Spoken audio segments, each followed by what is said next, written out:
The millionaire's daughter hadn't eaten a proper meal in weeks. Doctors failed, nannies quit, and hope seemed lost inside the grand but silent mansion. Eric Dane, powerful in business but powerless as a father, feared he was losing his little girl forever. Until one evening, a new cleaning girl did something so simple and so unexpected that it shocked everyone and changed their lives completely. Before we dive into the story, comment below where you're watching from. Enjoy the story, everyone. The house had never been quiet when Clara was alive. Even in winter, when the lake hardened into a mirror and the trees outside went bare as bones, her laughter managed to find the corners and coax them warm. Now the silence stayed like frost on the windows, a pattern that wouldn't melt, no matter how high the thermostat climbed. Somewhere in the West Wing, a clock insisted on counting seconds as if time were a promise and not a wait. Eric Dane stood in the kitchen that had once smelled of cinnamon and pear and waited for his daughter to look at him. Beatrice swung her legs from the high stool and kept her gaze fixed on the marble vein of the island, as if the stone might whisper a secret worth hearing. On the plate sat a triangle of toast, buttered so thin you could see the pores of the bread. He'd cut it that way because 5 different specialists had told him small portions were less frightening. 5 different specialists had not been able to tell him how to put his child back together. "B," he said gently, letting the name soften him. "Just a bite. 1. Then we'll stop." She shook her head without looking up. A small, stubborn movement. 7 years old and already fluent in resistance. He tried not to see the photograph on the far counter, the one of Clara holding Beatrice on her hip in this very room, sunlight finding them both like a blessing that had learned their address. He tried not to recall the day he'd pushed a meeting 15 minutes and fate had decided to fill those 15 with an accident on the expressway. He tried and failed. Guilt was a thread that never snapped. It only wound tighter. "Okay," he murmured, because pleading had become a language he spoke more than English. "Okay, we'll try later." The kitchen staff pretended not to watch. They had learned, in the months since Clara's funeral, that the most valuable service they could offer the master of the house was the illusion of privacy. One of the nannies knew, her name escaping him for a second that lasted too long, hovered near the doorway with a glass of juice like an offering to a god she didn't believe in. Behind her, the housekeeper stood in stiff loyalty. There had been so many new faces lately that the front gate camera flagged unfamiliar plates almost daily. People came recommended, certified, lauded. They left with severance and apologies, the kind that sounded like defeat wearing perfume. Beatrice slid off the stool and padded away, the sleeves of her sweater nearly swallowing her hands. She moved past the row of copper pots Clara had insisted on displaying because a kitchen should feel lived in, past the wall where a faint, impossible-to-scrub crayon streak remained like a history line. Eric watched her go and made himself stand still. He had learned that chasing only taught her to run faster. "Mr. Dane," the nanny with the juice spoke as if the word might break on her tongue. The pediatrician called back. He recommends trying the grazing schedule again. Small bowls, every hour, no pressure. "We tried that last month," Eric said quietly, not unkindly. "And the month before." His voice was hoarse, as if he'd been arguing with the air. He gestured to the untouched toast. "Pressure is the only thing I have left, and I can't use it." She nodded, relieved to be dismissed from the impossibility, and vanished like a stagehand exiting a scene she didn't audition for. The housekeeper lingered. "Sir," she said, lower, older, the way people speak when they are not afraid of you so much as for you. "You should eat." Eric exhaled through his nose, a humorless sound that pretended to be a laugh. "I will, after she does." He didn't. He wandered to his office instead, the one with the view of the lake and the desk that had sealed deals like vows. On the credenza sat a silver frame. Clara, hair caught by wind, Beatrice's infant fist tangled in it. He had moved the picture there because he couldn't keep it in the bedroom. The bedroom made the memory too loud. In here, among graphs and signatures, he could pretend grief had rules. His phone vibrated. A calendar reminder. Board prep. Acquisition timeline. 3 p.m. Another buzz. A text from his COO about a supplier who thought deadlines were suggestions. He stared at the screen until the words blurred into simple black shapes. He typed back something measured, something that would have impressed the version of himself who existed before sirens and lilies. Then he set the phone face down and let his eyes close. When Clara died, the world turned into a list. Flowers to be chosen, hymns to be selected, speeches to be edited until the truth sounded polite. He had handled it the way he handled hostile takeovers. Efficient, immaculate, everything ironed flat so it would not wrinkle the brand. The part that could not be pressed, Clara's absence. He folded and stuffed in a drawer like a shirt he refused to admit no longer fit. Beatrice had not been fooled. Children could smell pretense the way dogs scent storms. A knock interrupted. His sister, Lauren, let herself in without waiting. She was the last person in his life allowed to do that. She looked at him and at once discarded the greeting she'd prepared. "How bad today?" "Toast," he said. "I thought." It was what Clara made on rainy days. Lauren sat, the chair taking her weight with a small, astonished sound. "She isn't refusing food," she said gently. "She's refusing what food means." He rubbed his temple. "Which is? Home, mother, safety, things you can't put on a plate." He closed his eyes. "I am trying low." "I know," she said softly. "Everyone can see you trying. That's not the question. What is? Can you stop trying to fix her and let her grieve with you?" He stared at her, then at the window where the lake wore a thin skin of ice. "If I stop, I'm not sure what's left." "Room," Lauren said simply, "for her to come toward you. You're so full of solutions you've given her nowhere to land." The intercom chirped, the front gate speaking in the voice of an apologetic robot. "Mr. Dane, the agency sent over the new cleaning staff for orientation. Do you want them brought to the service entrance?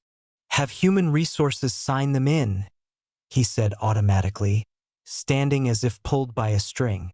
"Brief them, background checks on file, NDA before access to private quarters." "Yes, sir." Lauren watched him with a sister's X-ray vision. "You can't keep hiring people to stand in the place where hurt should be." He pinched the bridge of his nose. "They're not in that place. They handle floors and linens. The place you're talking about isn't on a map." She stood to, touched his sleeve. "Bea needs to see you hungry with her. Not for her to eat, hungry for her. Even if it scares you." Everything scared him now except the boardroom. There, the world made sense. Inputs, outputs, risk profiles, charts that bent to logic. Here, in the house where Clara's hum once threaded through the hallways, sense had moved out and taken the spare key. That evening he tried dinner the way Lauren had suggested. No coaxing, no bargaining, just presence. He set 2 plates and 1 bowl of soup in front of his own seat. He told Beatrice about the first snowfall he remembered as a boy, how the city changed shape when the plows finally came, how he'd insisted on making a fort and had spent an hour weeping when it collapsed, convinced ruins meant the end of all things. He said it lightly, as if the weeping had belonged to some other child who coincidentally wore his face. Beatrice colored while he talked, her tongue peeking out in concentration, her pencil moving slow arcs that never quite connected into figures. When he paused, she drew a circle, then another inside it. Plate, a smaller plate. He didn't comment. He didn't move the toast closer. He let the silence try on its kinder clothes. When she finally slid off her chair to go, He said only, "Good night, Bea."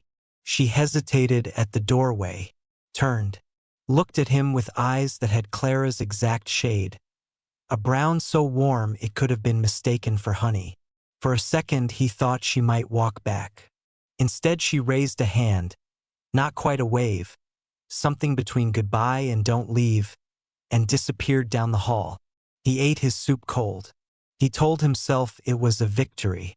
In the nights that followed, the house practiced not playing dead. Music in the living room for an hour after dinner, soft, unobtrusive, a station that preferred strings. The staff learned the new rhythm. Fewer questions in the kitchen, more patience at bedtime. No comments when Beatrice picked at bread like a bird, convincing itself it was still a bird.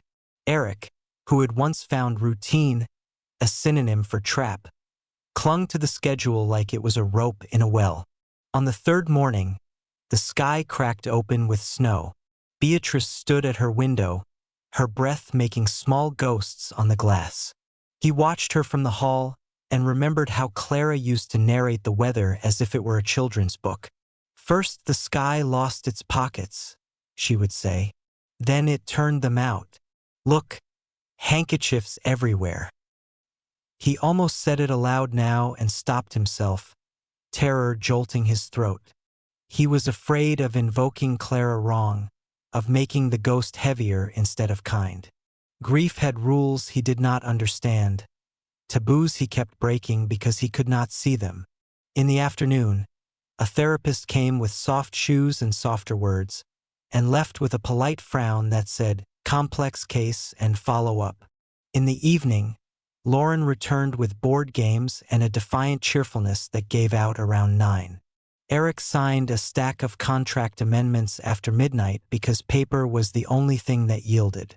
The following week, the agency replaced 2 more staff members who had decided the mansion felt too sad. The gate robot announced each arrival with the same level tone, as if sadness were an item on a menu and could be refused. Eric stopped reading the names. He had forgotten when he'd begun to expect people to leave. On a night when the snow fell in a hush that made even the road forget itself, he found himself in the pantry searching for the recipe card box Clara had kept like a reliquary. He hadn't opened it since she died. The thought of her handwriting had felt like a dare he wasn't brave enough to accept. He lifted the lid and there it was. The slope of her S, the way her T's wore little hats. He wasn't sure what he was looking for until he found it. "Bread with butter and honey, Bea's rainy day favorite." A note at the bottom in a different ink, added later, "Never forget to sit with her while she eats. The story matters more than the slice." He pressed his thumb to the card as if it could take a pulse. He could hear Clara's voice when he closed his eyes, the matter-of-fact magic of it. He pictured Beatrice at 3, cheeks sticky with sweetness, saying "Bea" for both herself and the golden stuff on toast. He felt the ache loosen and tighten in the same motion. He set the card on the counter like a small altar and took out a pan. He burned the first batch. He laughed at himself, the sound startling in the empty room. On the second try, the bread emerged golden and honest. He laid a thin cover of butter, watched it surrender, drizzled honey the way Clara had taught him. Spiral, not lines. So it feels like the story loops back to the beginning. He carried the plate upstairs. Beatrice was building a city out of blocks on her bedroom floor.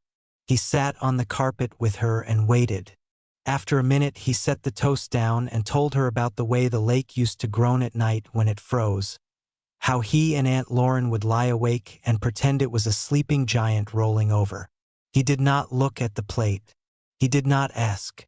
He talked until he ran out of sentences and then let the quiet be. Beatrice reached for a block, then another. Then, almost absently, as if the hand belonged to someone else entirely, she touched the edge of the plate. Her fingers came away shiny.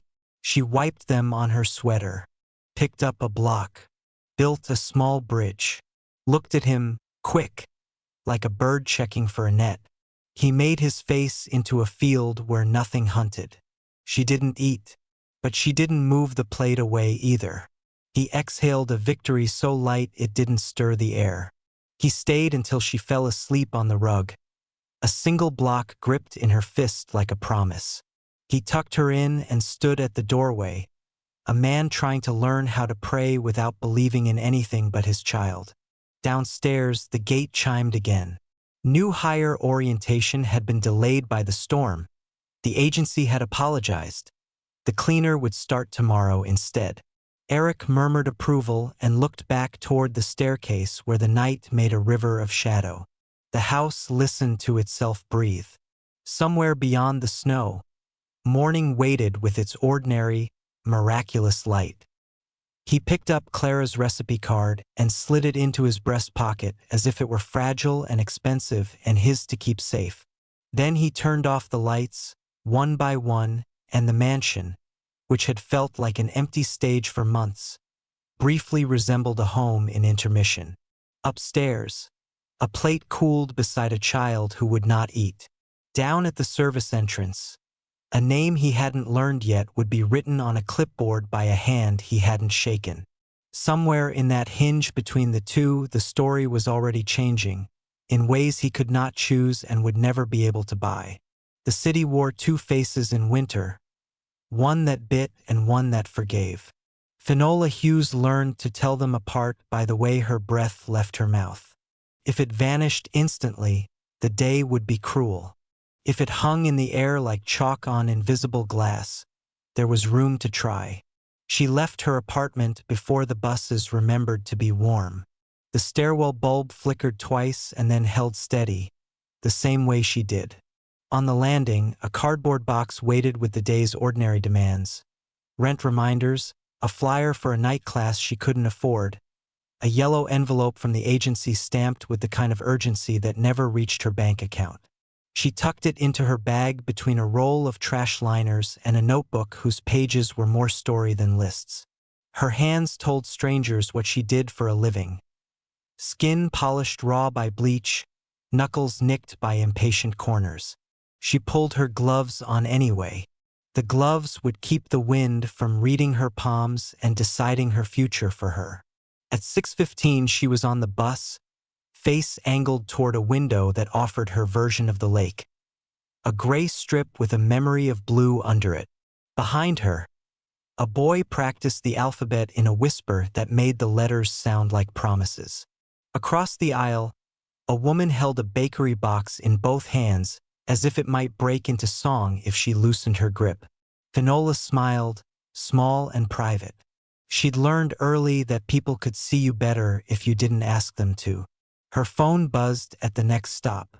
Maren lit the screen, as bright as it had looked when they were children and Maren's name had meant, "Come downstairs, I found cookies."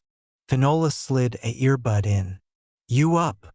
Maren's voice arrived with the familiar rasp it got when the heat stole the moisture from their apartment and kept it for itself. "Bus at 16th, Finola said. "Seat with my name on it. First day at the, what did the agency call it? The client with expanded footprint?" Finola huffed. "Mansion. They mean mansion." "You're going to be fine," Maren said in the tone of a girl who once figured out how to fix a radiator with a wooden spoon and a prayer. "Remember to put your shoulders down." "They keep climbing back up," Finola admitted. "They like my ears too much." A pause that contained a smile. "You bring your notebook?" "Like a spine," Finola said, touching the cloth cover with her thumb. "You sleep as much as a distance education lecture on microbial genetics will allow." The humor thinned just a fraction. "I wish I could walk with you to the door." "You already are," Finola said, and meant it so much she had to say the next words lightly to keep her throat from closing. "You there with your bossy eyebrows." "My eyebrows are compassionate," Maren protested. "Text me when you get there. Oh, and eat something. Don't forget."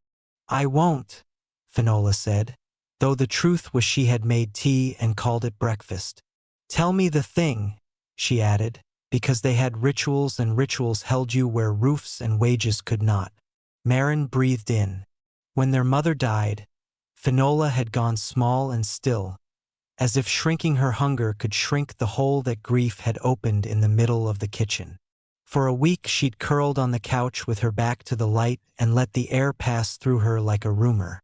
On the 8th night, Maren brought a plate and a story and sat on the floor until dawn. Once upon a time, Maren said now, voice gentling from 32 to 12 in the space of a sentence. There was a girl who thought the sun had left. Everyone told her to eat the moon instead. She said the moon tasted like pennies and she wasn't hungry for metal. Then her sister brought her a slice of bread, warm as someone's palm, and drew a spiral of honey on it so the sweet would remember the center. Don't eat it yet, the sister said. First, tell me how the girl in the story finds her way home. The girl forgot to be lonely. Later she forgot not to eat. The bus took a corner as if choosing carefully. Finola swallowed. In her lap the notebook seemed to hum. I'll call you after shift, she said. Make the honey spiral for yourself. Only if you promise to make one for you, Maren said. We don't have honey. We have neighbors who like us, Maren countered. I'll trade Mrs. Pascoe my extra scarf for a spoonful. Text me when you see the snow from the rich side. The bus emptied 2 stops later. Finola's shoes made small sensible sounds on a sidewalk that had been salted by a team that owned more shovels than her entire block. The gate was a geometry of iron and decisions. At the intercom, a courteous voice requested her name the way a museum docent might request silence. She gave it and watched the camera blink. The service entrance opened on a hallway that smelled faintly of citrus cleaner and something that wanted to be lemons. A woman with hair pinned into obedience extended a clipboard and a smile that meant nothing personal. It never did. Mrs. Bellamy, she introduced herself. Housekeeper. Welcome to the Dane residence, Ms. Hughes. Sign here. Non-disclosure, security protocol, care instructions for the marble. No entry to private family quarters without invitation. All emergencies reported via Channel 3. Finola printed her name in a hand that admitted everything and nothing. Yes, ma'am, she said, and tried not to flinch at the clause that asked her to pretend the house wasn't also a person. You'll shadow Marta today, Mrs. Bellamy went on, brisk but not unkind. East wing floors, second-story corridors, library shelving, only dusting, mind. The staff kitchen is down the hall. If you need something, you ask before you improvise. I'm good at asking, Finola said. Less good at taking up space while I wait. Mrs. Bellamy's mouth tilted. The house takes up enough space for everyone. Let it. They walked. The first thing Finola noticed was the quiet. Not the restful kind, but the kind that holds its breath because it learned the hard way that sound invites trouble. The second thing was how clean grief could look when money polished it. A bowl of winter pears arranged so precisely you could almost hear the person who set them down apologize to the one who would eat them. A piano with its lid closed and a pair of tiny fingerprints near the middle C like ghosts who hadn't read the rules. Marta moved like a competent whisper. We don't linger where the air is heavy, she advised. We do what we came for and we leave no footprint bigger than a thumb. She showed Finola the library's long spines and the correct angle for a cloth so the shelves wouldn't feel stripped. She pointed out the crayon line on the kitchen wall and said, with a caution that sounded rehearsed, "That stays." Mr. Dane asked. Finola nodded. The line made her chest ache the way certain songs did. Someone had once stood on tiptoe to draw a world where the grown-ups couldn't erase it. Love and defiance often used the same pencil. They were assigned the corridor outside a small bedroom with a door that didn't quite meet the jamb. From inside came the soft sound of blocks finding and unfinding each other. Finola's hand paused over the bucket handle as if the metal had warmed under her skin. Don't look in, Marta murmured. I'm not, Finola said, and mostly wasn't. At noon, the staff kitchen filled with the choreography of people who had learned to take turns with heat, chairs, opinions. Finola sat with her back to the bulletin board and unwrapped a sandwich she had built to satisfy someone else's idea of protein. She ate half of it and put the rest back in wax paper. Not because she was saving it, but because sometimes leaving food intact felt like an act of respect. A jar of honey sat on the top shelf of the pantry, the label handwritten in a script prettier than hers. Acacia? Clara's favorite. Someone had tucked it behind vanilla extract as if sweetness were a thing to be hidden from the world. Finola shut the cupboard gently. The story in her chest tapped its foot. When the lunch crowd thinned, she stepped into the corridor with a cart of clean towels and found herself facing a man who looked as if gravity owed him a favor. He stood with one hand against the doorframe as though even the expensive would needed something to lean on. His suit was the kind that introduced itself before the wearer had to, but his collar was open the way people open windows when the air inside isn't enough. "Sir," Marta said, an honorific worn like a hairnet. "Apologies, just passing through." "It's fine." His voice was deep and unpolished with exhaustion. He shifted half a step to let them by. For a breath long enough to hold, his gaze caught on the stack of towels. Not at their whiteness, but at their edges, aligned the way soldiers stand before a ceremony. He seemed grateful for their obedience to a world where corners stayed corners. Finola kept her eyes on the corridor seam because she had learned that eye contact is a gift and you shouldn't give expensive things to people without asking first. Still, she felt the weight of him the way she felt the weight of full water buckets. Calculable, important, dangerous to carry poorly. The man nodded to Marta and was almost past when the towel on the top of Finola's stack slid, the cart catching on a nick in the floor. She corrected it with a palm and a small, steady pressure. Reluctantly, her gaze lifted. He was close enough that she could see the shadow of a dimple that had no reason to show itself today. "It's less slick along the seam," she said.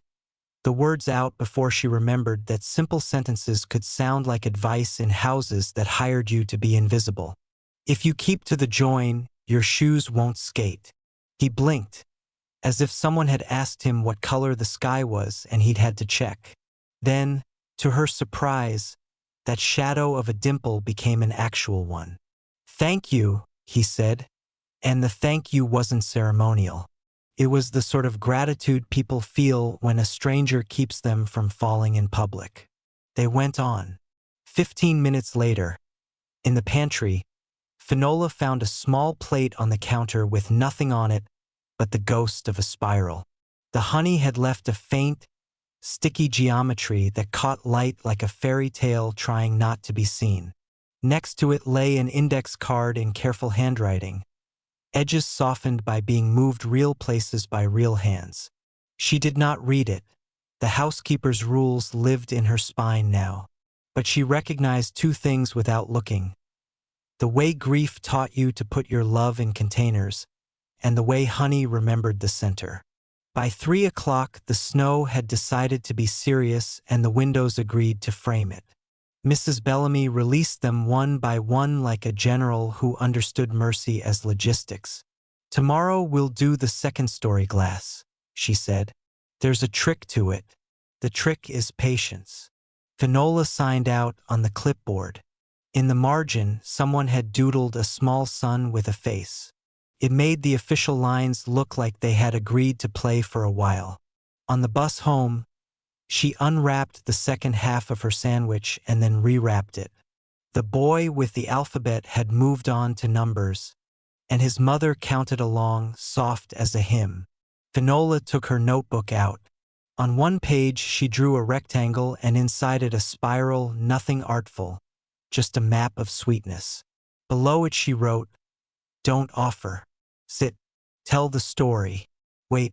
Mrs. Pascoe answered her knock with a jar in her hand before Finola could even ask. "For the one with the good laugh," she said, meaning Maren.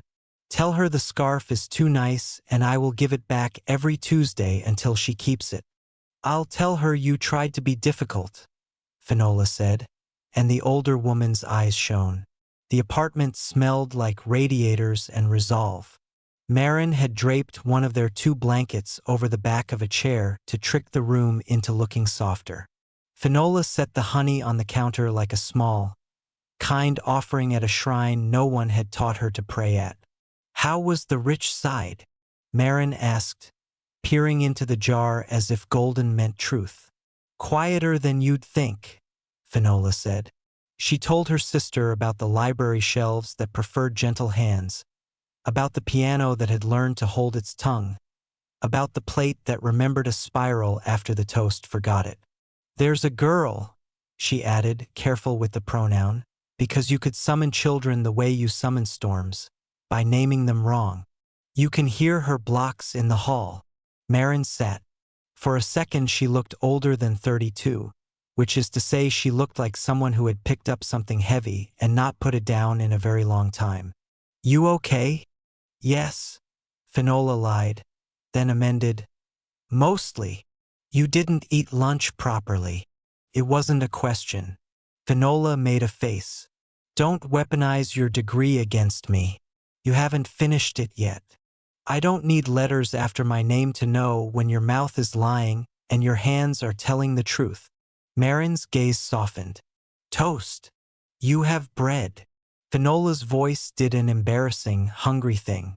I have flour, Maren said, smug with the alchemy of women who could turn bare shelves into meals that tasted like hope, and a neighbor whose oven runs hot. An hour later they sat with their knees touching and the plate between them. Maren drew the spiral with a spoon the way a midwife draws breath. First the story, she said, and Finola laughed because some rules were chapel and some were home and this was both.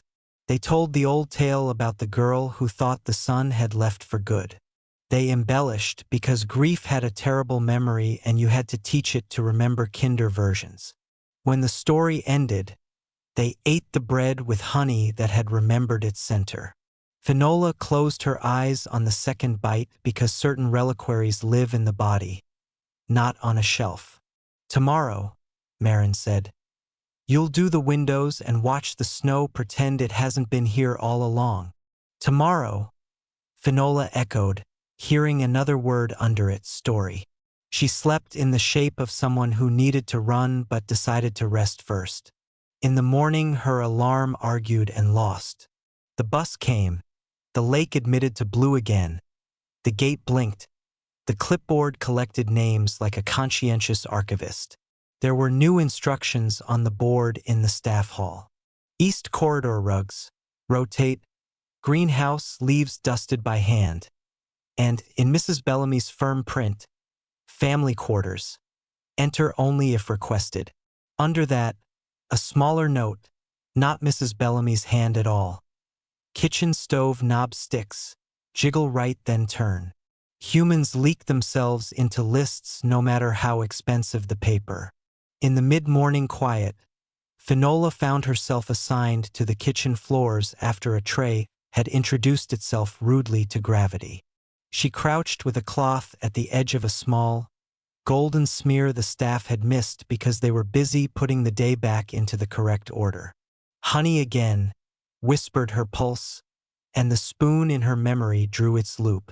She could feel someone at the doorway before the shadow announced them. She didn't look up immediately. Wet floors had hierarchy and top of the list was don't fall. A pair of small socks stood at the threshold like 2 shy stamps on a large white envelope. Finola slid her rag along the seam so the shine wouldn't turn traitor. Hi there, she said, keeping her voice in the pocket of not about to startle you. Danger zone. Wet floor. Beatrice did not answer. Words had been rationed in this house for a long time now. She studied the honey streak the way a detective studies a footprint, curious, cautious, prepared to be disappointed. Her sweater sleeves rode over her hands. From under the cuff, a block peeked, as if she had brought a piece of a safer architecture along in case this room asked for too much. Finola sat back on her heels to make herself smaller. "You ever draw a spiral?" she asked conversationally, as if discussing the weather with someone who had invented clouds. "Trick is, you start at the center and let your hand teach your mind the way out." The girl's eyes flickered to the smear. Her lashes were longer than they had a right to be. The kind of lashes that made adults say unfair things about angels and accuse children of being braver than they had signed up for. Footsteps approached. The same low voice as yesterday, the one that sounded like it had been carrying a piano and didn't mind the bruise.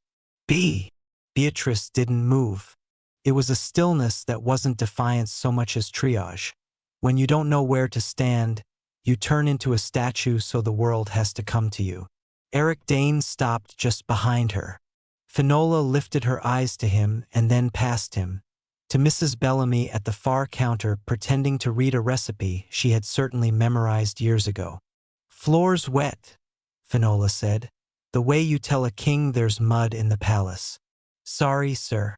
Beatrice was careful. Eric nodded. He did not ask the obvious questions. "Why are you talking to my child? Why is there honey on this floor as if sweetness couldn't contain itself?" Which surprised her more than it should have.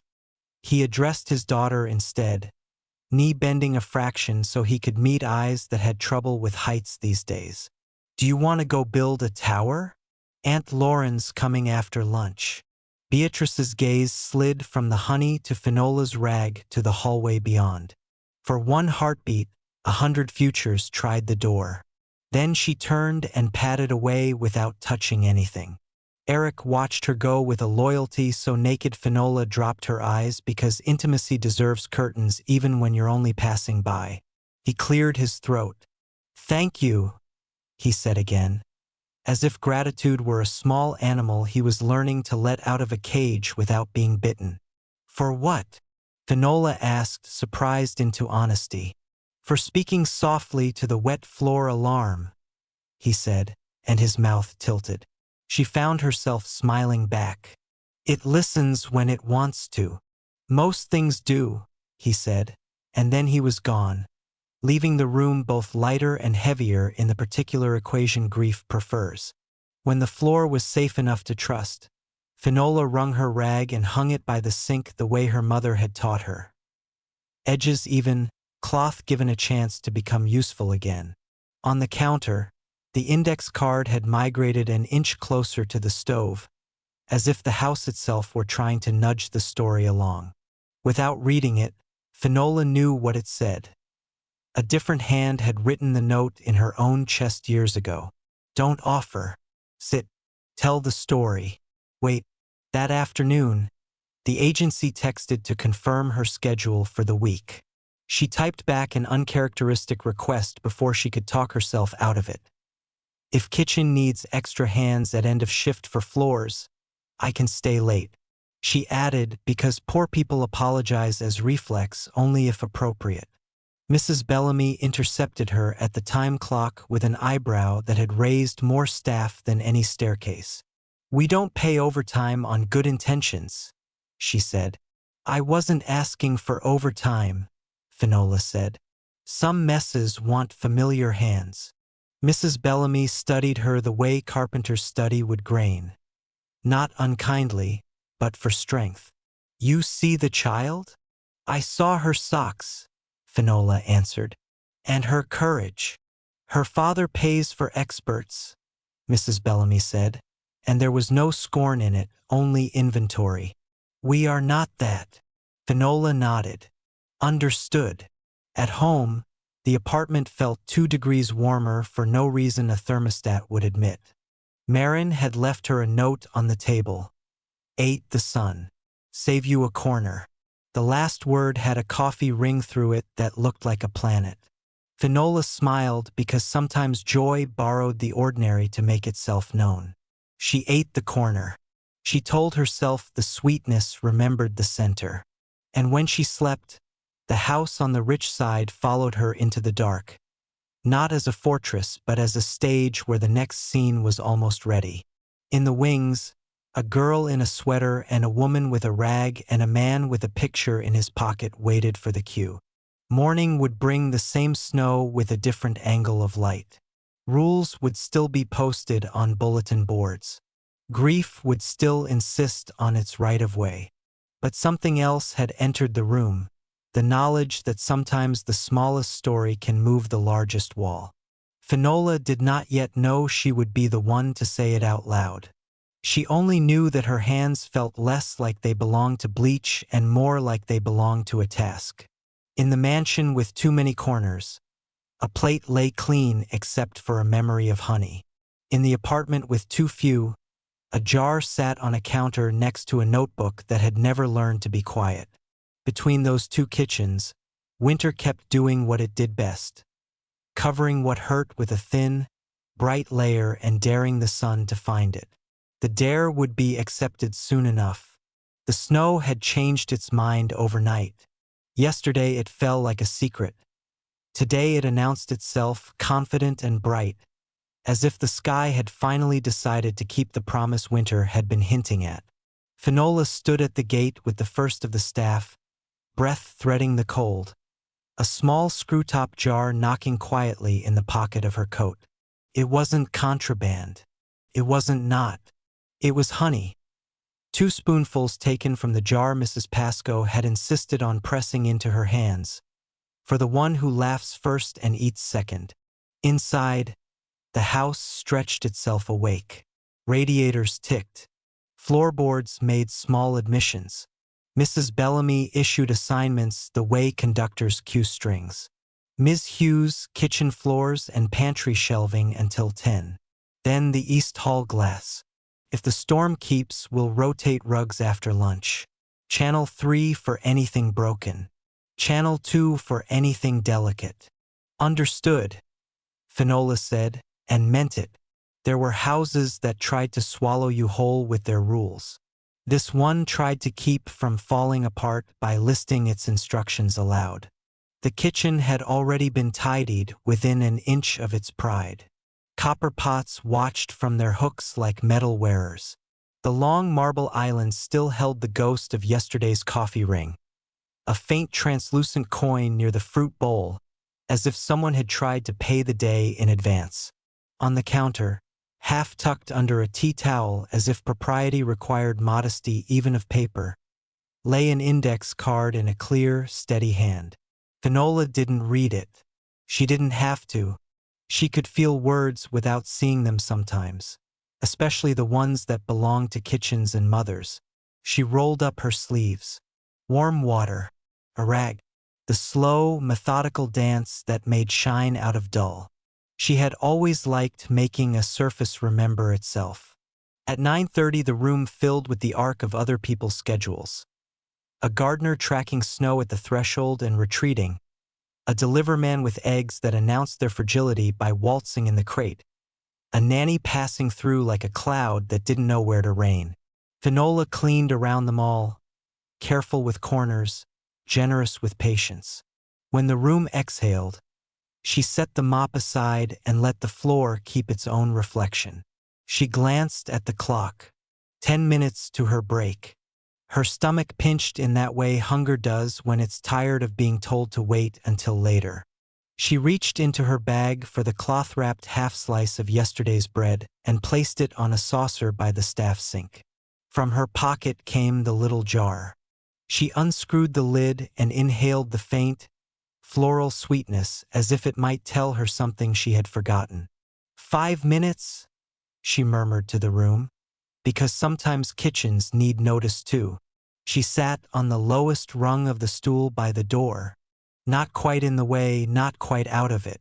She broke the bread and laid the 2 rough halves side by side like open hands. She lifted the jar and drew a spiral the way Maren had taught her. Center first, then out, so the sweet would remember where it began. Rule 1, she whispered, half to herself, half to the steam rising from the dishwasher. Don't offer. Rule 2, sit. Rule 3, tell the story.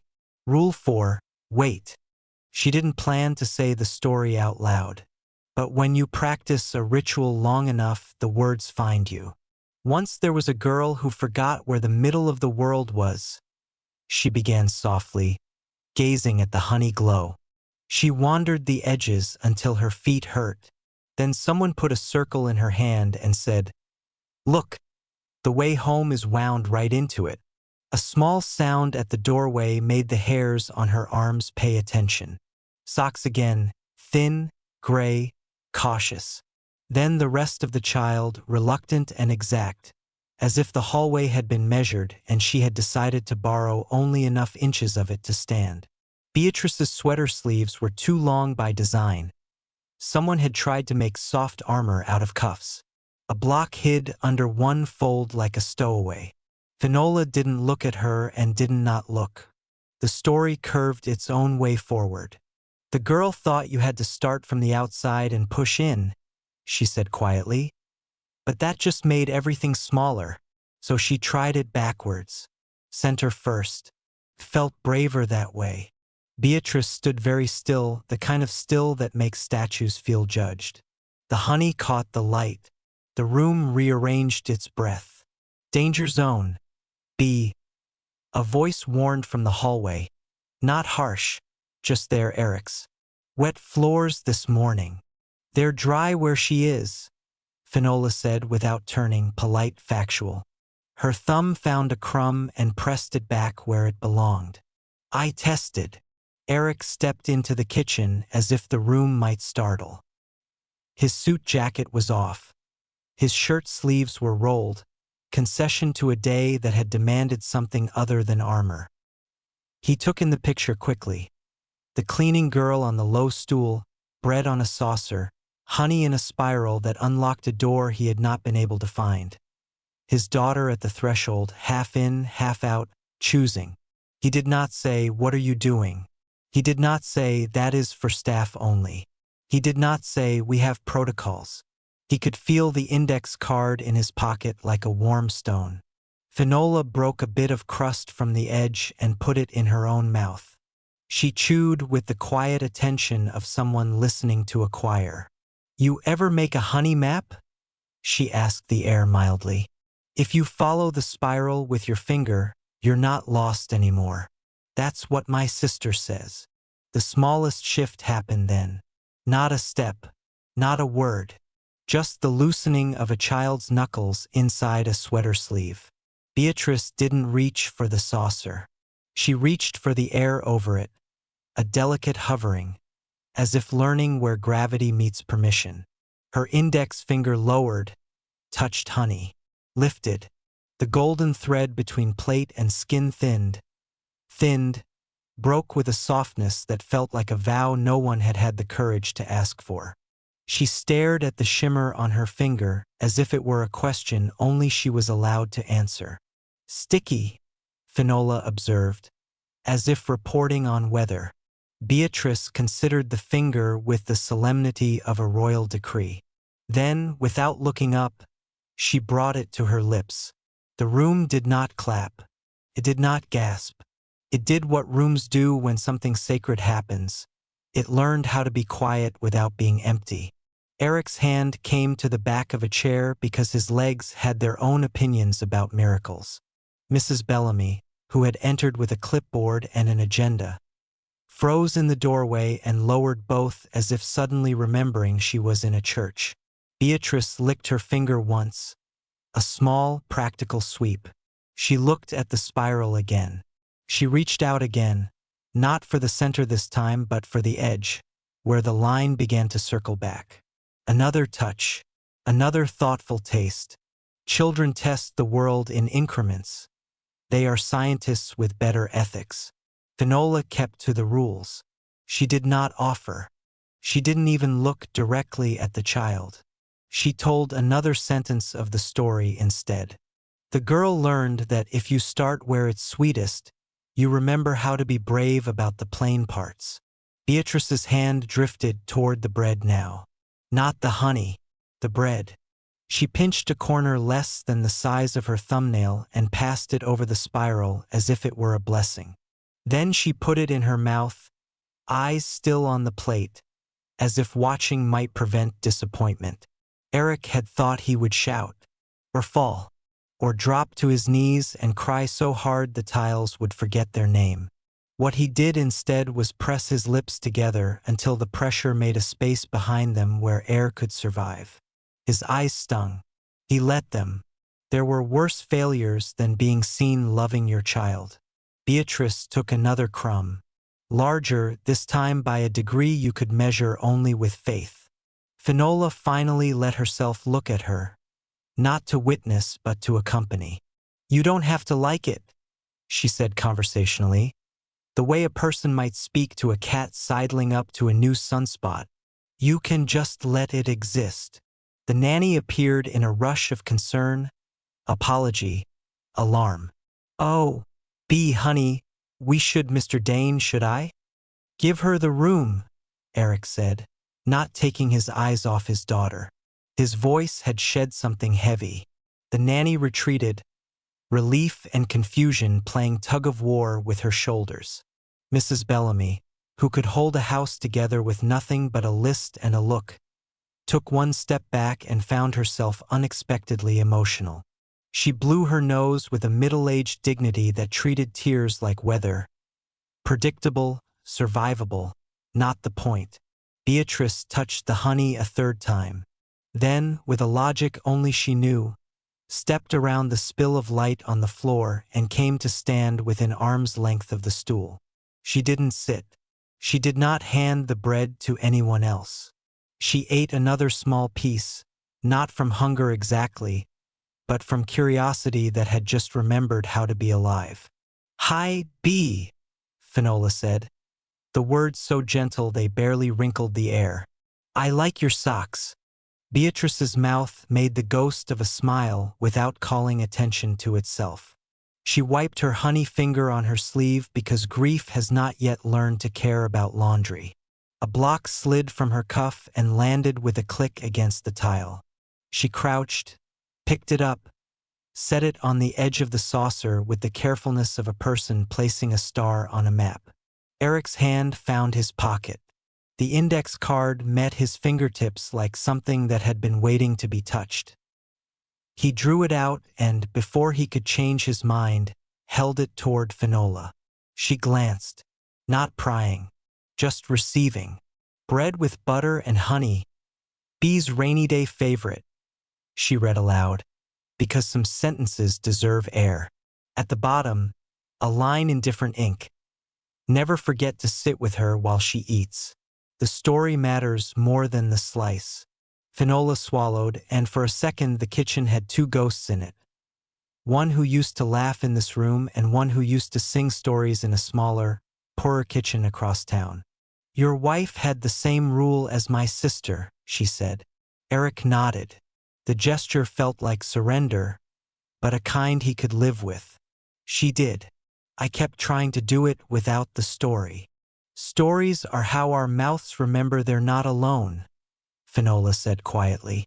"I'm sorry. I shouldn't. It isn't my place."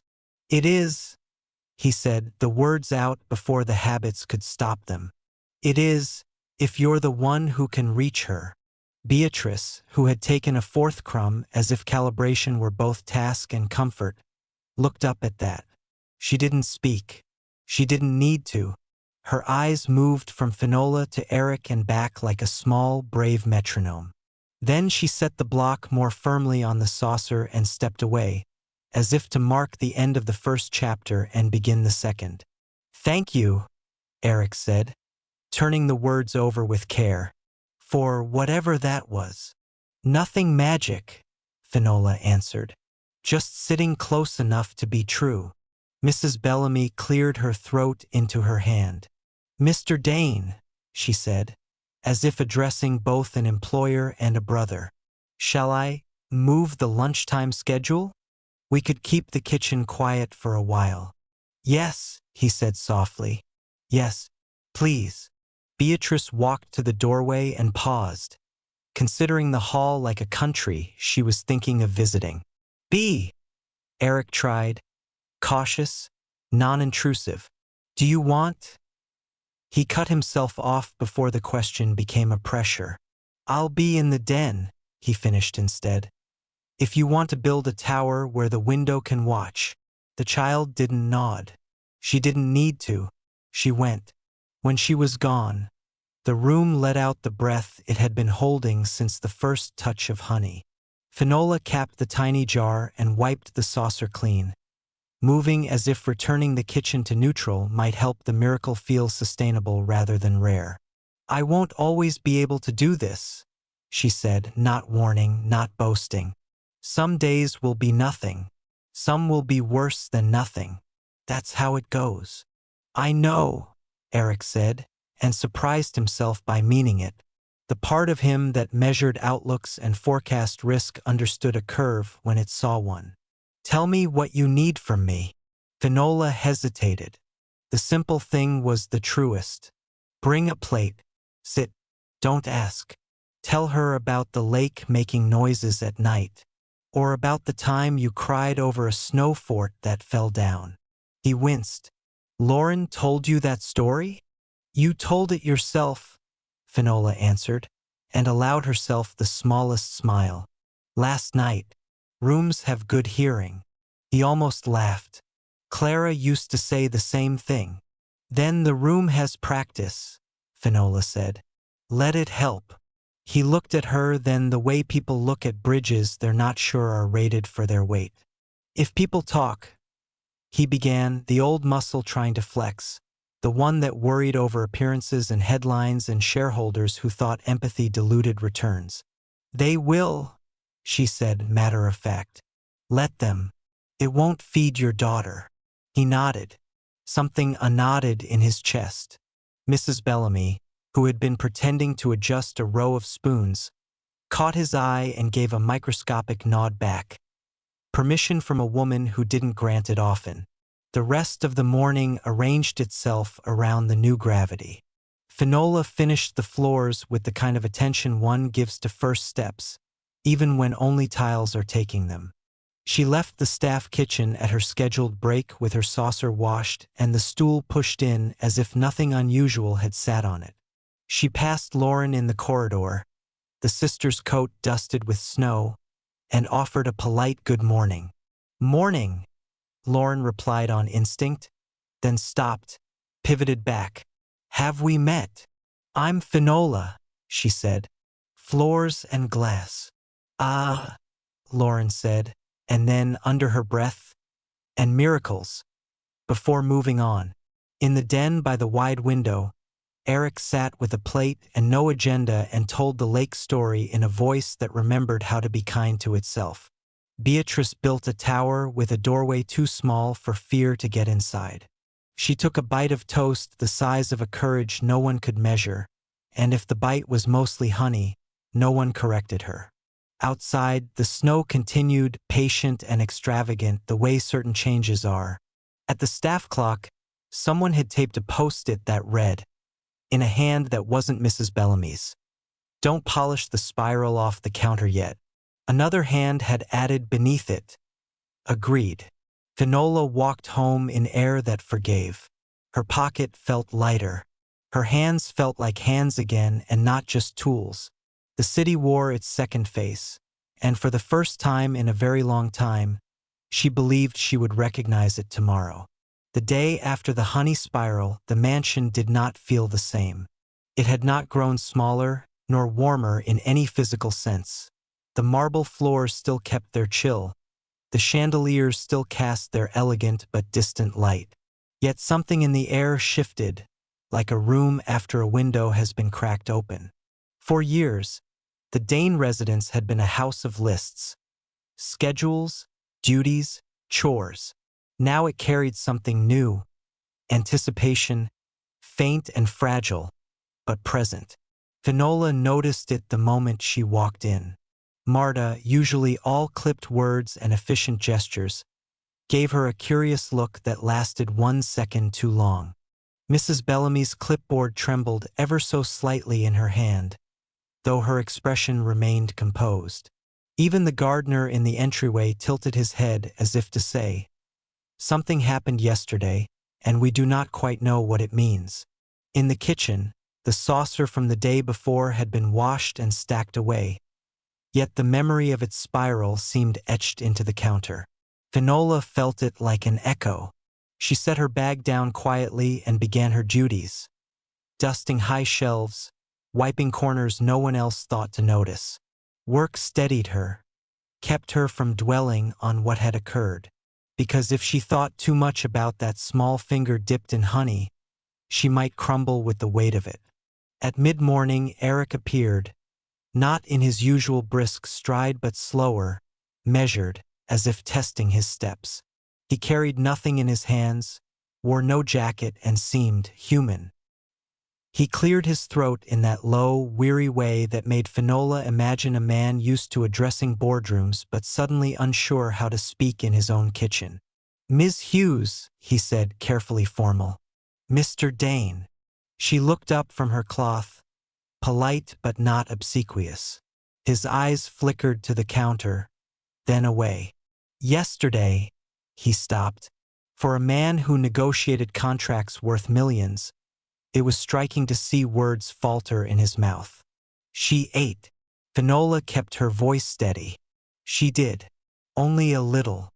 It was more than she's taken in weeks." He hesitated. "I don't want to make too much of it. It may not happen again." "That's how it works," she said gently. "Small steps. Sometimes they vanish, sometimes they build." His gaze settled on her then, heavier but not unkind. "You did something none of us could." She shook her head. "I only sat. The story did the rest."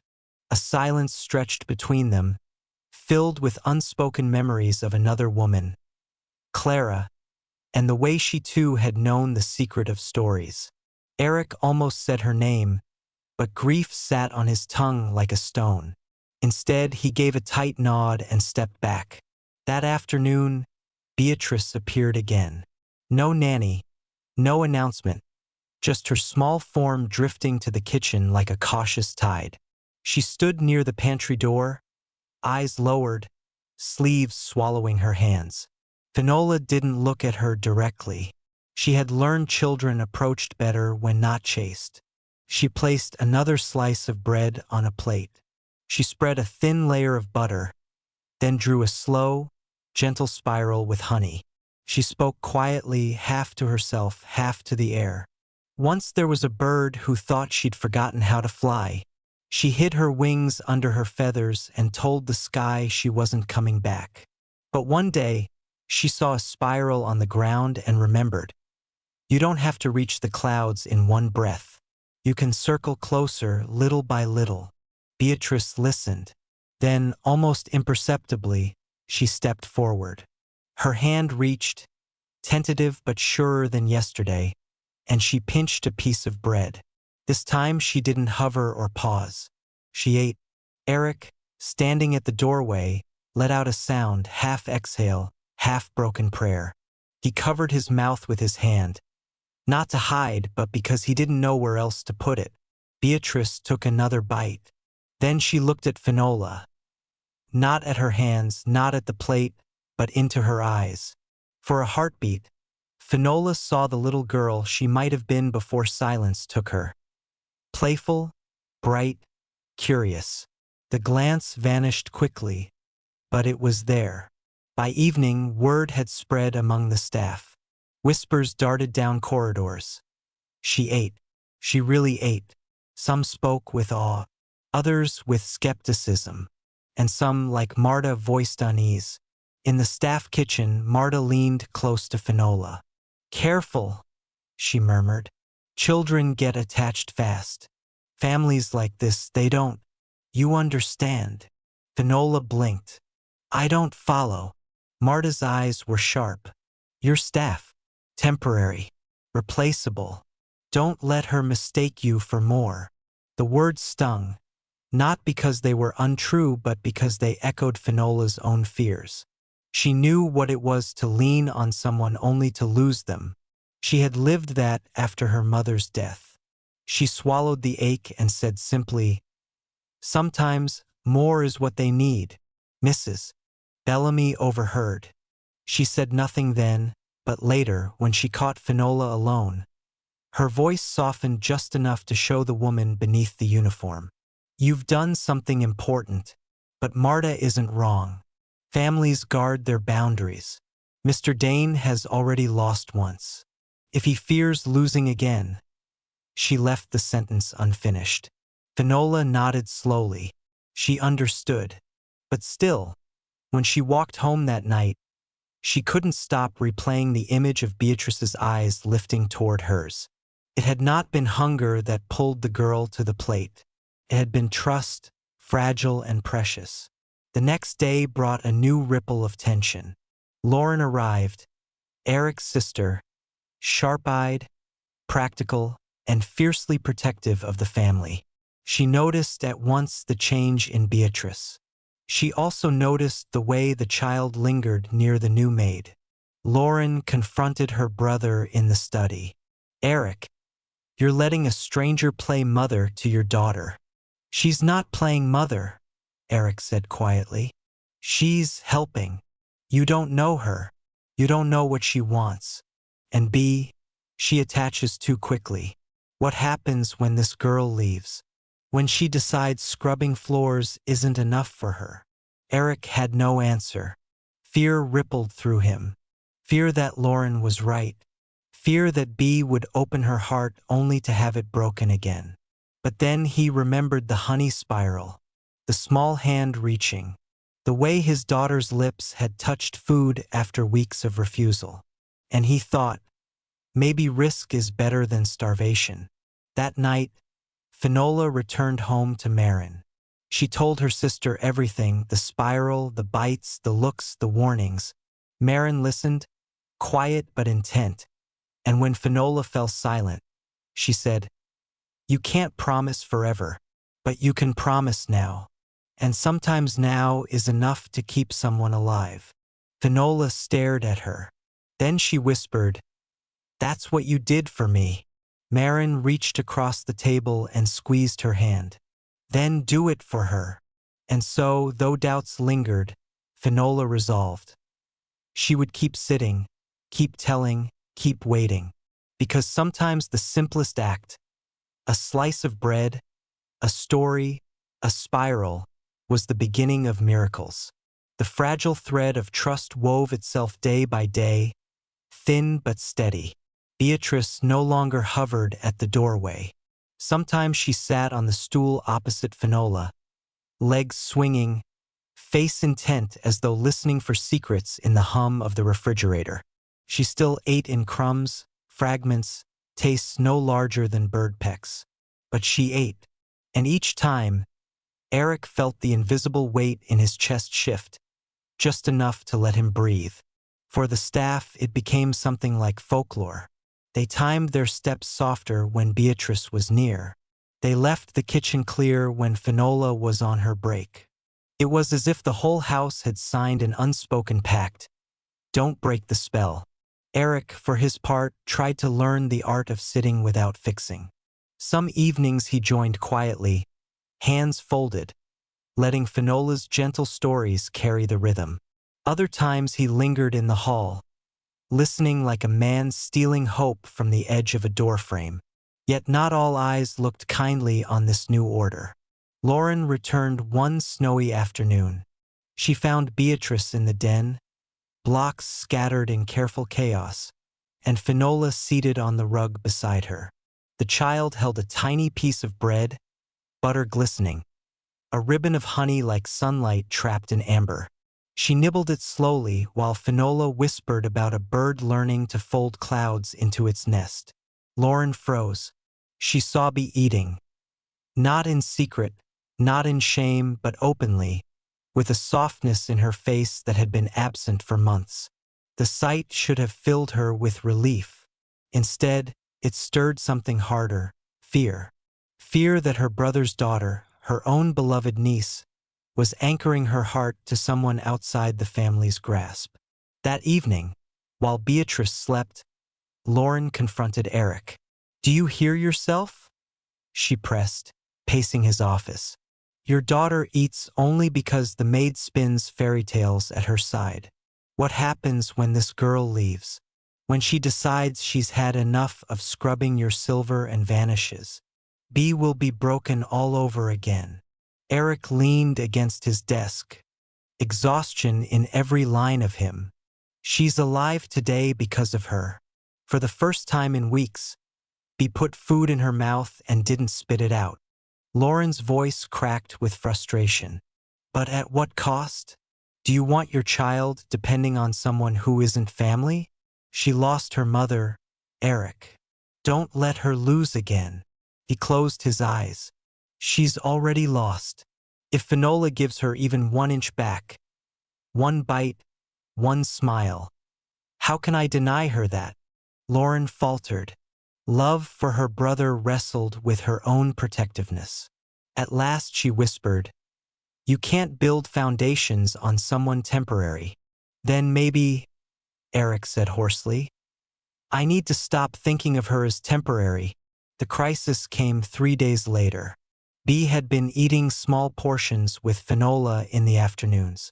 But this time, as Finola spread honey in her gentle spiral, voices rose in the hallway. Lauren and Eric, their argument spilling beyond closed doors. Irresponsible, Lauren's sharp tone. "Don't undermine her progress." Eric's lower, desperate reply. The words weren't meant for Beatrice, but grief-tuned ears hear everything. The child stiffened. She looked at the spiral, then at Finola, then pushed the plate away with trembling hands. "No," she whispered. "No more." Finola froze. Her instincts screamed to coax, to soothe, but she remembered her own rules. Never pressure, never chase. "That's all right," she said softly. "We can just sit." But Beatrice had already fled, sweater sleeves flapping like frightened wings. Eric arrived moments later, breathless. He saw the untouched bread, the honey spiral shining uselessly, and his heart crashed. "What happened?" "She heard you," Finola said simply. Her own chest ached. "She thought it meant she was wrong to trust me." For the first time since Clara's death, anger sparked between Eric and his sister in full view of the staff. "You couldn't hold your tongue for 1 week?" he snapped at Lauren. "1 week without turning my child's survival into a debate?" Lauren bristled, but guilt flickered in her eyes. "I was trying to protect her." "Protect her?" Eric's voice broke. "You just tore away the one thread she was holding." That night, the mansion returned to silence, heavier than before. Beatrice refused dinner. She curled in her bed, clutching her block tower to her chest. Finola sat on the edge of her cot in the staff wing, staring at the honey jar, wondering if she had been a fool to believe she could hold someone else's child against the gravity of grief. Maren's voice echoed in her mind. "You can't promise forever, but you can promise now." Finola rose, heart pounding. She couldn't fix the storm in the Dane family, but she could knock gently on a little girl's door and whisper a story, with or without honey. She did. And though Beatrice did not eat that night, she allowed Finola to sit beside her bed until sleep carried her away. For Finola, it was enough. For Eric, watching unseen from the hall, it was both agony and salvation. Proof that even broken trust could be rebuilt, one quiet night at a time. Snow had a way of hiding cracks. From the street, the Dane mansion looked whole again. Its roof clean, its lawns smooth, its windows burning warm. But inside, fractures deepened.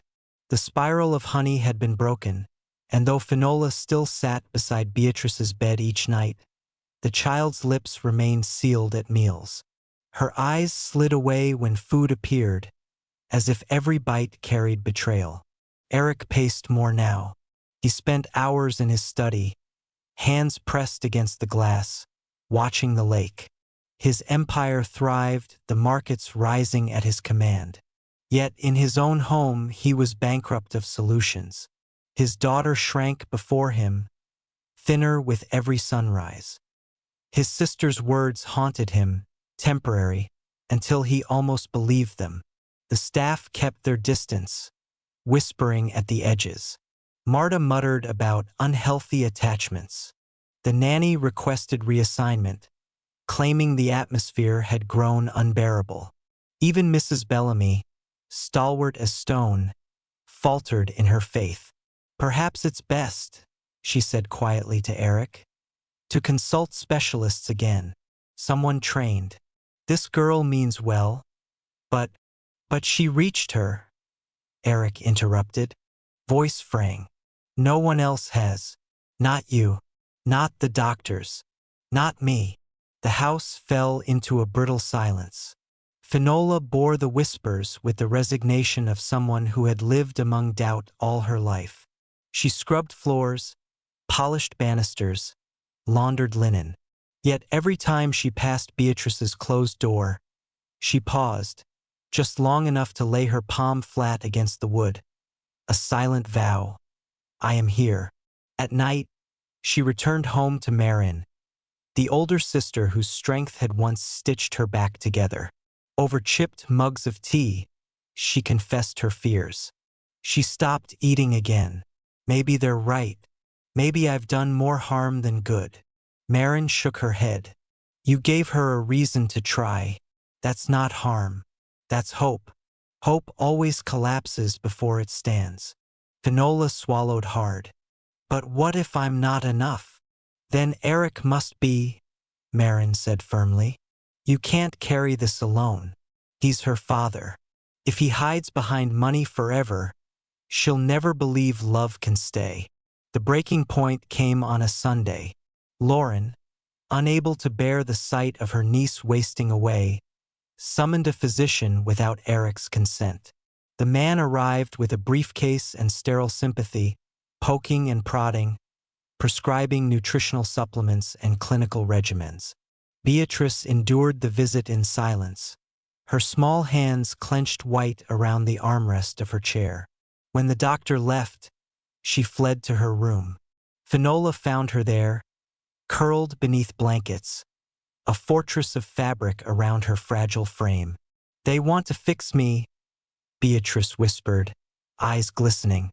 "But I'm not broken. I'm just without." Finola knelt beside the bed, her heart splitting. Without doesn't mean forever.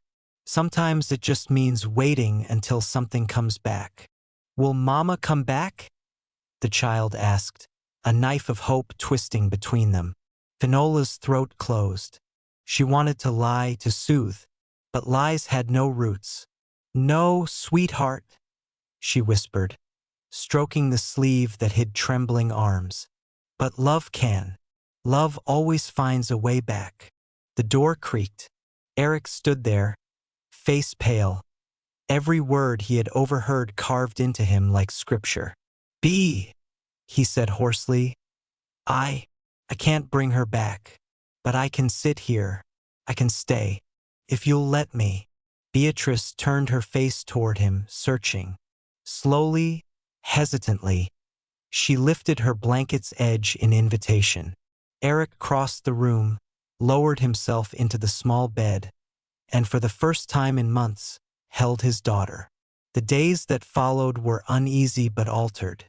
Beatrice still would not eat, but she let her father sit beside her at meals, silent but present. She tolerated his stories, awkward, halting tales about childhood snow forts and lost kites. And though she did not laugh, she listened. For Eric, this was revelation. Clara had always been the storyteller. He had believed his role was to provide, to shield, to calculate. Now, under Finola's quiet guidance, he began to learn a new role, to be there. Yet gossip sharpened its teeth. Word reached Eric's business partners that he spent more time in the nursery than the boardroom. Rumors spread of the maid who had bewitched his child, and perhaps some whispered him as well. Lauren confronted him again, this time with fury. "Do you realize what people are saying? That you've let a servant play wife to you, mother to your child. You're risking everything, our name, our legacy, for a girl with a mop." Eric's patience snapped. I would burn every legacy if it meant B took one more bite. What good is a name if she dies carrying it? Lauren recoiled. So you admit it, you've let her replace Clara. No, Eric said, trembling with rage and grief. No one can replace Clara. But Finola reminded me what Clara always knew. Love is not a title. It's an act. And B needs that act more than she needs reputation. That night, Finola packed her small bag.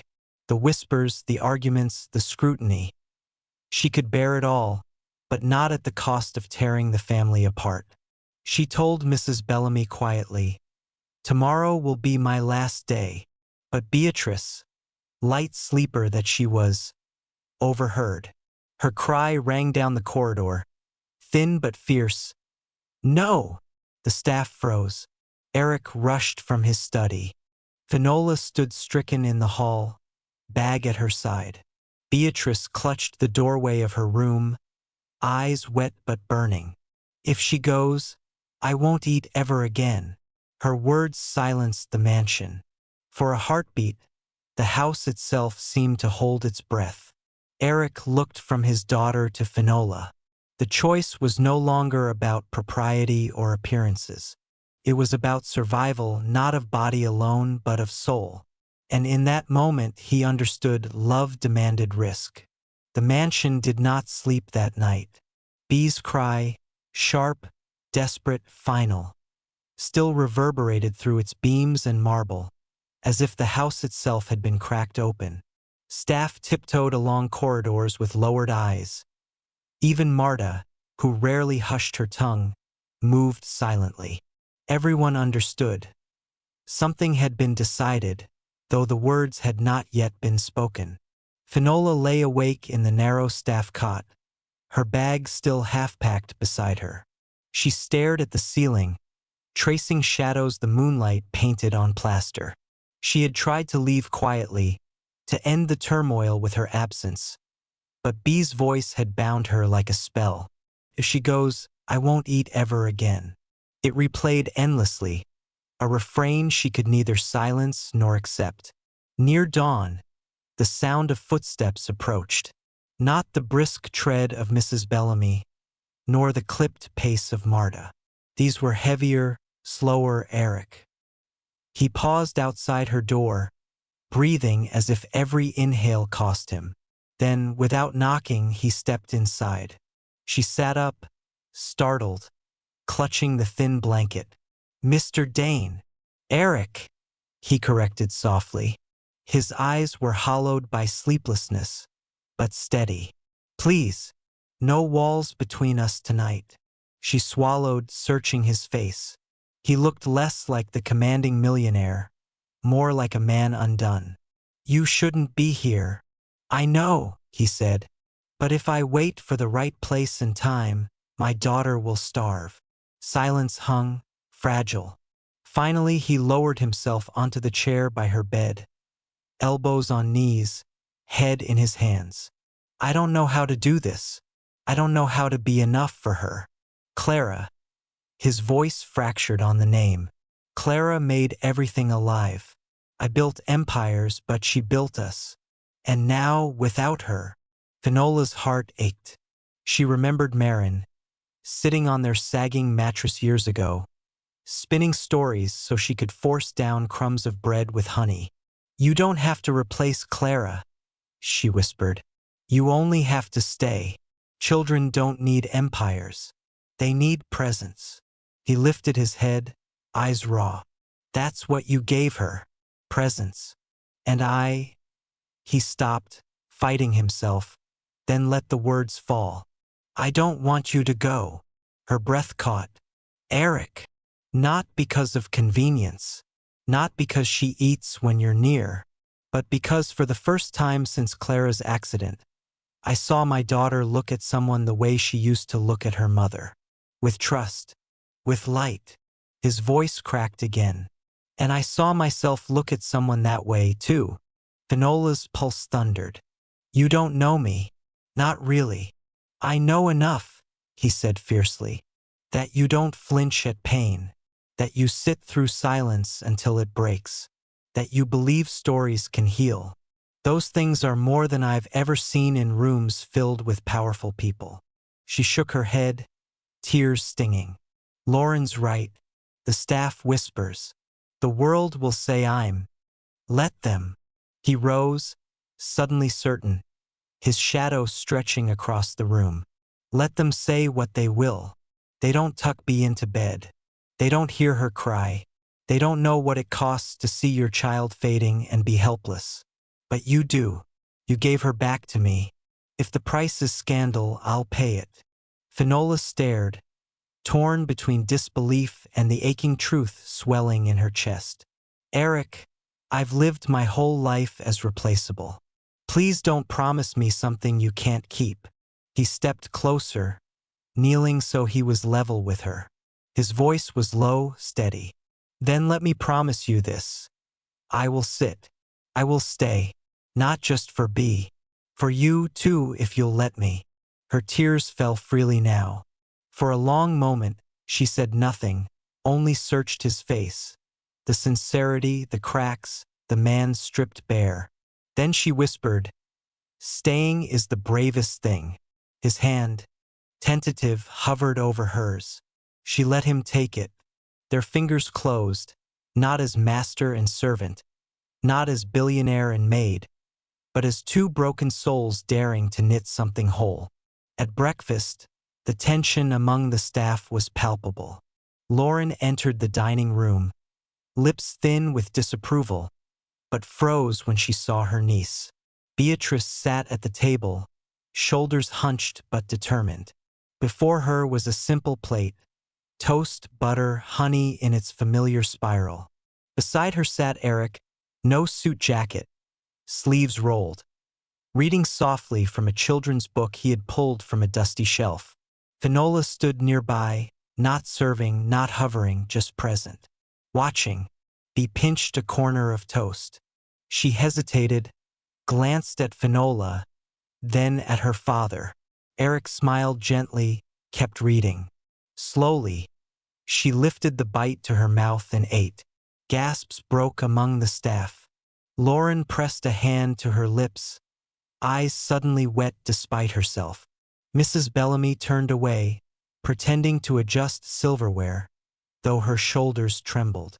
Bea took another bite, then another, and when she set the toast down, she looked at her father and whispered, "Stay." His throat tightened.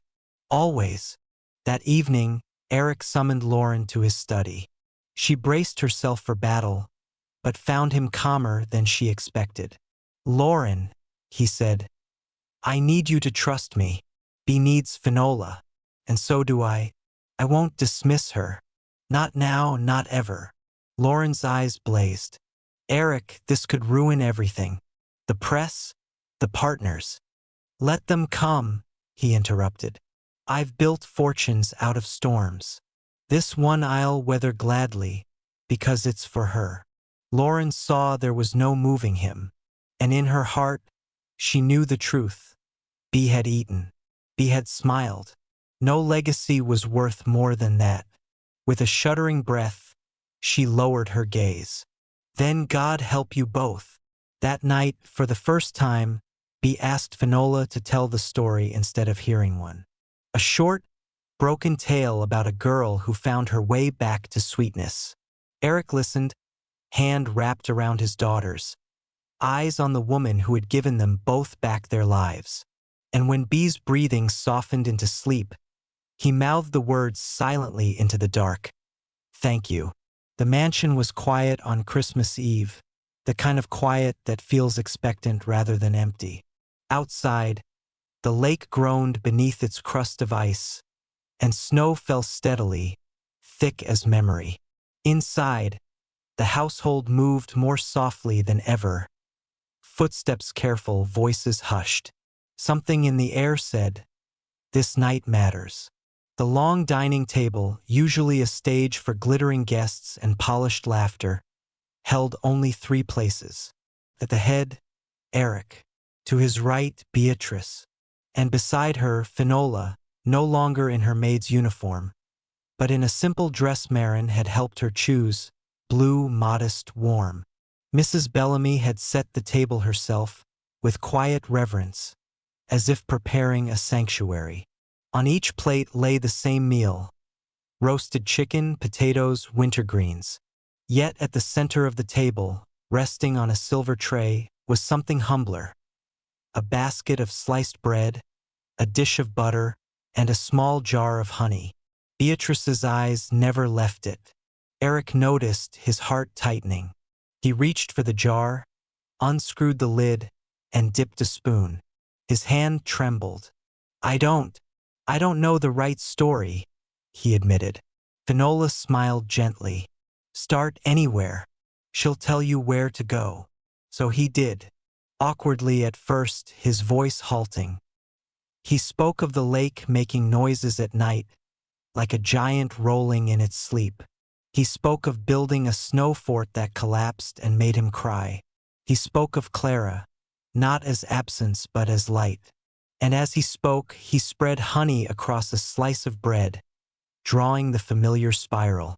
Beatrice watched, silent. Then she reached for the bread herself. Her small fingers took the slice from his hand, tore a piece, and placed it on her tongue.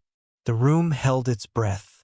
She chewed, swallowed, and for the first time in months, she smiled, small, shy, but unmistakably alive.